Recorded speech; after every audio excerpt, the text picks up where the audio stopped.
So if we really are trying to connect the dots here, with our audience being people that are working in cannabis and hemp and the businesses that surround them, what does this trade war mean?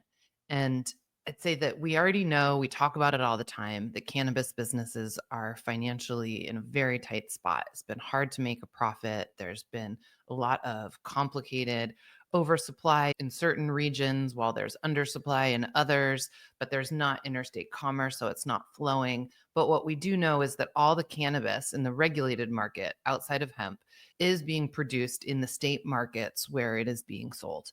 And if the trade war policy works as the Trump administration is telling us it will, it means that manufacturing costs of labor will increase. And that will Mm. mean that labor costs at cannabis companies will be forced up.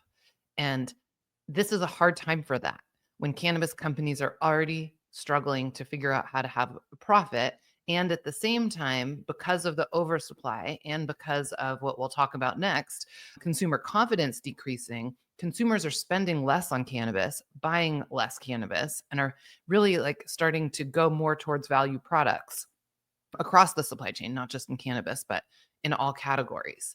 So this is a scary thing because what it feels like is that everybody's going to get squeezed, that producers are going to struggle to raise their prices, but they'll need to because their costs will go up. And at the same time, consumers aren't going to be able to afford what's being sold because the truth is that even if labor costs are increasing, they're not going to increase at the same pace as what's needed to metabolize all of the other increases in costs for consumers, in my Mm. opinion.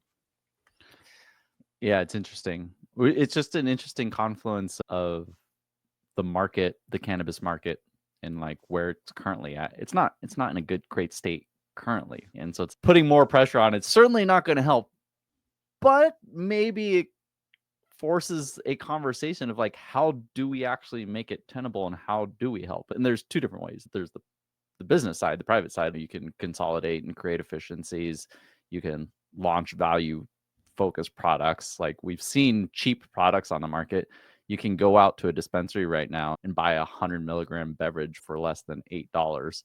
So there's alternatives out there, not to pump my side of the business, but I also think it's if there are indeed politicians, which I'm not fully convinced yet, but if there's indeed politicians out there that support the category, and they've already been made aware of like how untenable the infrastructure is right now, like this will be a breaking point. And unfortunately, there'll be a lot of casualties along the way, but maybe it forces a conversation for a better framework.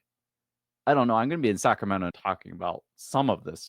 I wasn't planning on talking about tariffs, but maybe now I will.